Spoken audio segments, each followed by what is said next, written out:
Jerome Wilson here. This is the 4th episode of Road to Phoenix documentary, and today we're talking about production. For many of you who are into cinematography as well as photography, when you're planning out a production, it tends to go wrong. You always hit a roadblock. Without proper planning. Without proper planning, that's true. So you have to start all over again. And this will be like the second time I'd have to start this project over ever since the COVID-19 pandemic ruined everything for me. Rest in peace. Rest in pieces. Boom. I mean, persons are still alive, so it's not really doing much. Thank you very much for that.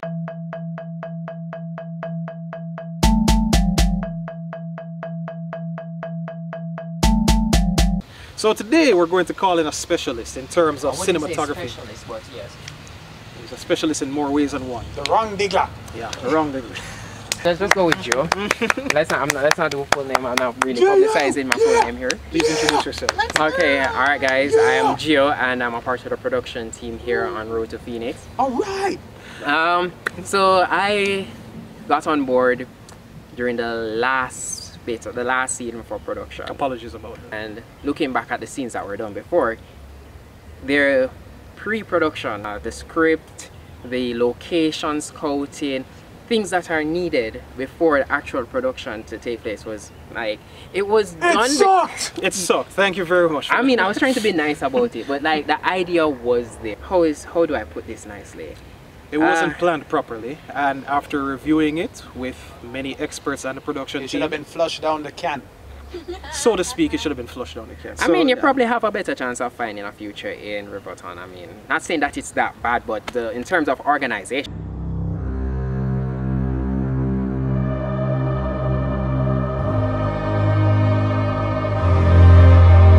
At least they burn Riverton every once in a while. You know, the yang bikes don't hurt as much as this, people. So for productions, we're going to list out 3 pointers that I've come up with, and to name out the first one, we're going to talk about proper story writing. Number one, story writing. Which was like, it was good, the story writing was good, but like people, remember when doing a story, you must have order. You must have a beginning, you must have like the middle with the conflict, and the end is the resolution, like and like well-baked cake. Yes, like a well-baked cake. Like you put it down to cool and everything. Alright. Yeah. So for story writing, there has to be a proper beginning, there has to be a proper middle, and there has to be a proper end. When you're writing a story and you want to tell it to a general audience, you have to think about how they will receive it. If you make something too corny, then they're going to criticize you for it, and you have to be prepared for that criticism. No well, unless popcorn. that's how you're incorporating it in the story. I mean, it can be corny and it's actually part of the thing, but at the same time, it all comes down to No popcorn. writing. Most individuals who create something think it's good to themselves, but then they don't test it out on a general audience, and that's where they fail. There's also this, and story writing is like, if you, I mean, you can have everything else, but if you can all have the idea, but if you don't have the story actually written out and saying like, you need to storyboard it to get the scenes, how you want the scenes done, the order in which you want it to put it together, it is important to have that. If not, it's just going to fail.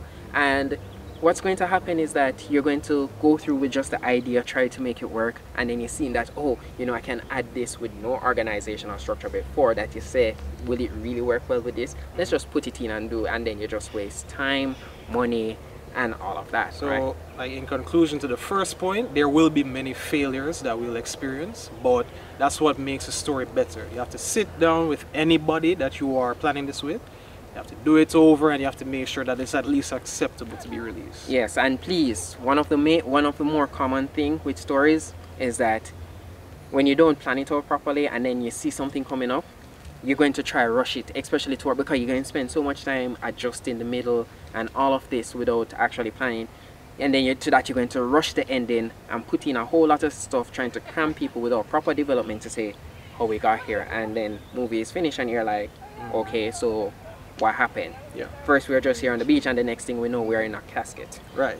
Never rush your story. Haste makes waste, people. Exactly. You nearly flushed it down the casket. Thank you, audience. You're too kind.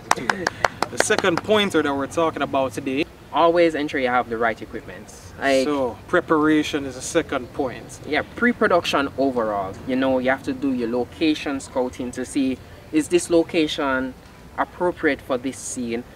what am I going to need at this location?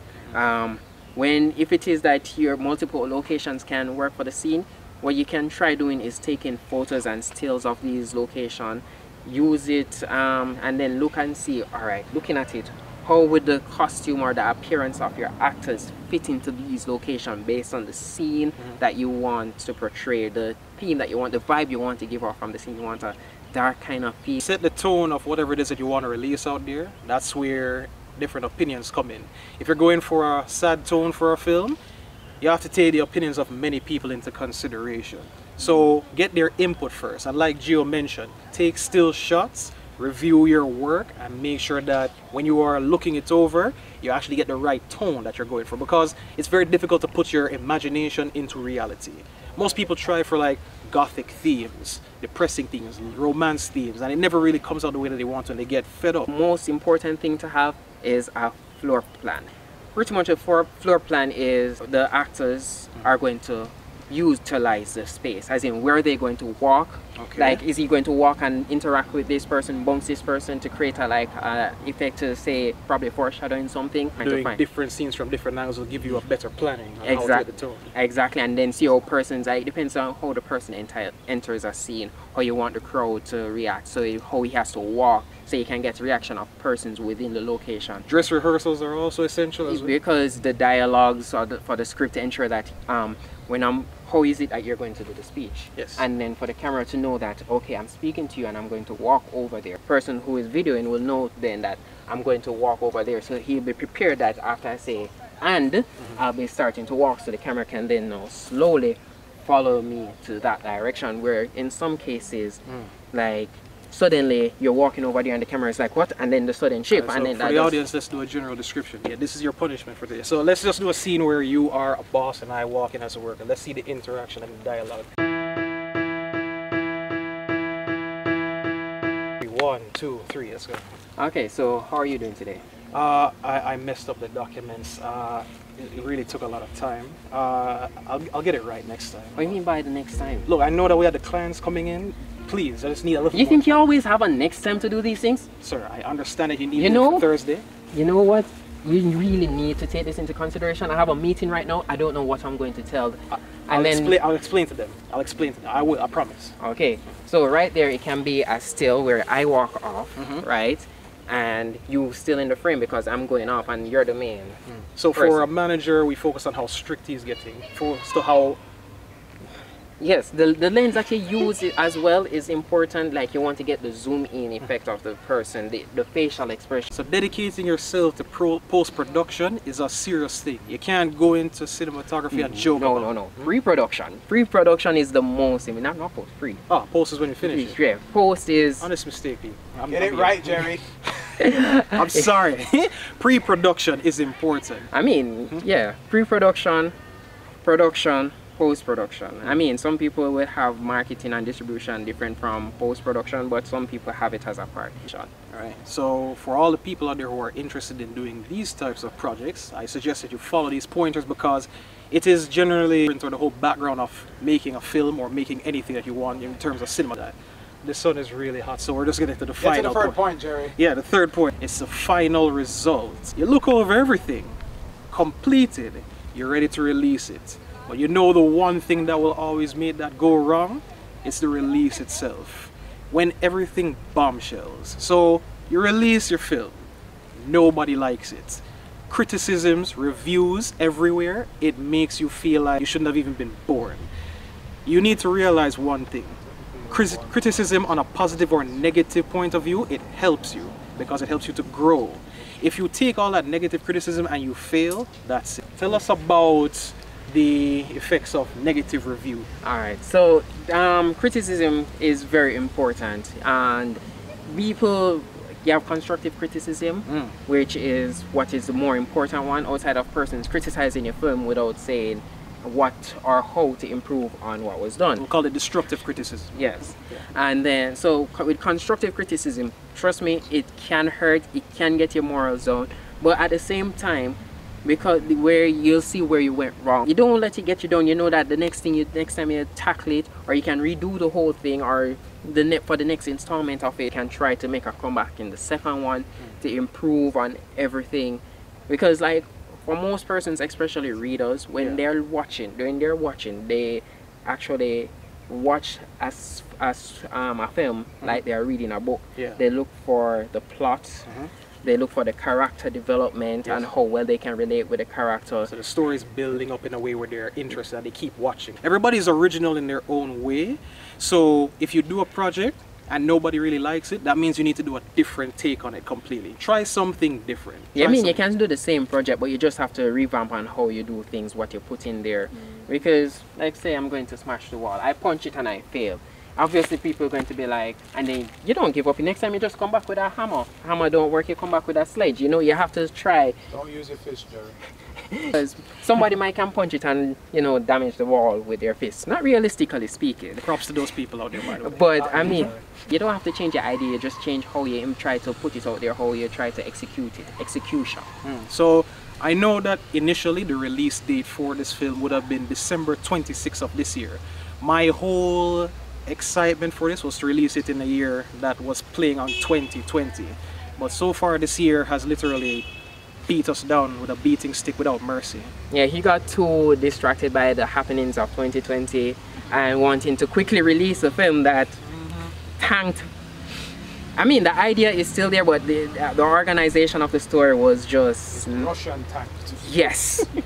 Russian tanked is a good description. Co-director, and a very appreciated one. Thank you very much. Yes. He will help out with changing the story so that I can release it on December 26th. But for the main action and the main storyline, we'll move it to 2021. So you will still get a release, but it will be a shorter story. I think they'll get a release even without your film there. I don't know what type of release you were talking about. We're only going to construct it and make it more realistic and better. I really like to thank you for being on this episode today. Nobody watches the end credits, so like, yeah. These are my documentary episodes. I'm hurt. There will be an endless blooper reel of this film, and trust me, you're all going to enjoy it. Blooper documentary. Yeah, there's a blooper documentary coming. You're all going to enjoy that more than this crappy film that you're all probably saying is crappy. I mean, you're probably we should just create a blooper and call it a whole production, because it was probably a joke in the beginning.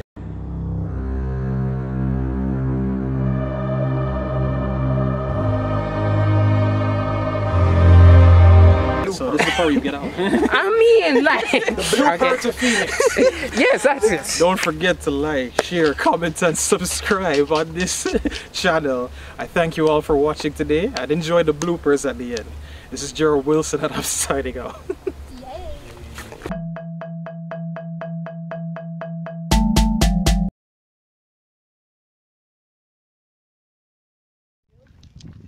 Hi, Giovanni.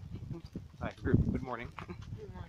How are you? I'm doing well. Can you introduce your name, please? Just say Gio for the people. Okay, right? Face forward, right? Okay. Okay, so Gio here is at fault for telling our lovely lady here, Tiana. Hi, Tiana. Hi. Oh, what's up? Oh, name as well? Akeem. Akeem? Yeah, this is Akeem. So, yes, our director here is at fault for one thing. He did not tell Tiana to take semi-formal wear. She made a mistake and bought heels, but Gio wasn't specific. Why is When that? she thought, I mean, I thought everybody honestly semi-formal is, you know, like not too formal and nice. I never expected her to wear heels, but at the same time, she thought that there's a difference between semi-formal and semi-casual. Okay, so we understand that now. So when Tiana here was communicating with you as to what to take, what happened after that? You didn't respond? I fell asleep. I was sleeping. It's his fault. I had work doing. I went to bed at 4. So blog update number 1. Communication is key. Okay?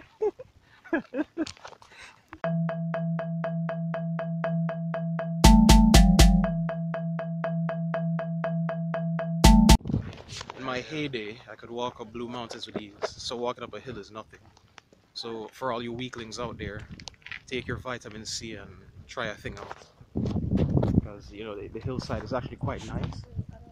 A lot of oxygen, a lot of exercise. What is oxygen in the city?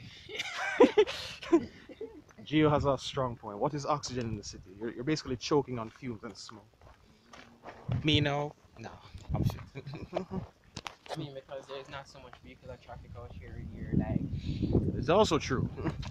But at the same time, when rain falls, because it's like on the border of the urban and the suburban lifestyle, Ah, I see. rural and town area. Mhm. Yeah. So it's developed, but not all that developed. Oh, okay. So when rain falls heavily, it gets out of control because there's not a lot of places to be moving. I see. Good knowledge. Exercise, people. It's pretty.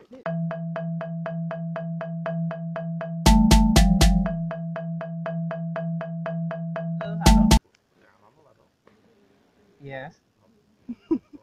Turn around, put your other hand on the ladder. But how am I going to lift myself up? You're going to pull yourself up. Put your both I hands have on the no ladder. upper body strength. Well, How did we do this before? Because you were younger. no, this was like last year. This was way more people trying to help me. You were younger last year. Come, put your hand up. Put your other hand around. Turn around and grab onto the thing, child. You got this. All right. All right, now go pull. No, pull up your other hand beside the next one. No, put your foot. Try to put your foot higher on the tree. No, put your hand up. Up one, then try grab. Put your foot up on the tree. The foot where you was holding on with your hand. Yeah, put your foot there. Yeah, and now push up. Push up. Push up to grab your. To push up. Use your foot to push up, Tiana. Don't be afraid. You got this. Alright, what does that do? Akeem, you're gonna have to. How will he get it? What are you going to do? I'm going to help. Can you? Yeah. Oh shit. Throw again. It's high enough. Another 1 minute 30-second video after this. Are you sure? Alrighty.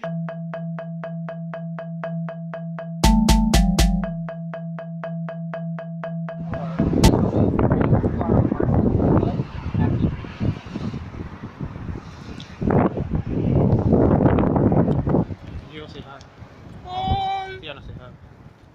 Akeem, say hi. He said hi, not hey. Hi guys, we're at Palisados. This is a reshoot, the very first location where I came to college. And for some odd reason, there are people out here. People are always out here. But I don't care because I was born with the bravery of lions and tigers and bears. Wizard of the Oz. Doesn't mean you ain't gonna run this.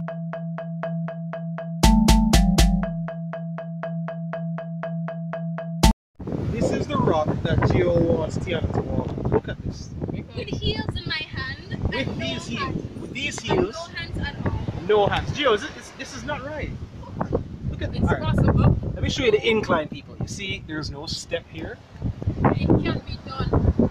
By you! Not by her. You can do it. Of course. Alright, let me see. This is where you develop character, Tiana. Okay, I did it. It was easy for me, people. It was easy for her. Not easy for her.